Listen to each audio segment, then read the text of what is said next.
আজকে একটা জিনিস আপনাদের সাথে শেয়ার করি, কেমন লাগে অবশ্যই জানাবেন।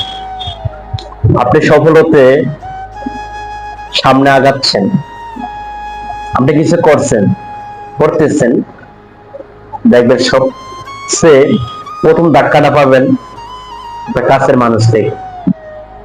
তারা আপনাকে ইগনোর করবে এবং টিটকারি করবে।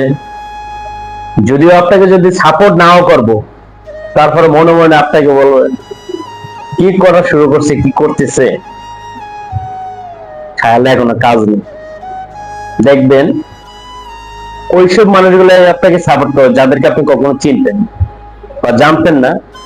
দিন শেষে তারাই কোনো আপনাকে সাপোর্ট করবো, ওটাকে উৎসাহ দিবে।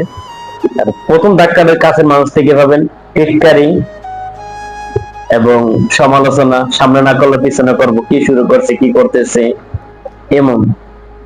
ভাই, আপনি কিছু করতে না পারেন, একজন করতেছে তাকে উৎসাহ দেন, তাকে মানা করেন, উৎসাহ দেবেন, দেখবেন ভালো কিছু পাবেন। যখন উৎসাহ দিতে পারবেন না, পুরো চুপ করে থাকবেন, তাও সমালোচনা করবেন না পিছনে। এতে কি হবে জানেন? আপনার ক্ষতি বেশি হবে, ওর কোনো ক্ষতি হবে না। কারণ আপনি যখন সমালোচনা করবেন, কারণ সমালোচনা ঊর্ধ্বে ওই লোকটাই থাকে। আপনারা এমন সমালোচনা করবেন না যাতে একজনের চলার পথে বাধা সৃষ্টি হয়। সবসময় মনে রাখবেন, যত মানুষ জীবনে সফল হয়েছে তাদের পিছনের গল্প, ত্যাগ, কষ্ট, শ্রম কখনোই বিদা যায়। আপনার পরিশ্রম আপনার সাথে কখনোই বেইমানি করবেন।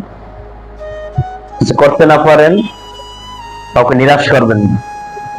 দেখবেন দিন শেষে আর না হয় নিজের কাছে ভালো লাগে, উৎসাহ দিচ্ছেন যে আজকে একটা ভালো কাজ করছি। সবসময় ভালো কাজের সাথে থাকবেন, উৎসাহ দিবেন, দিন শেষে মানুষের মন থেকে দোয়া পাবেন।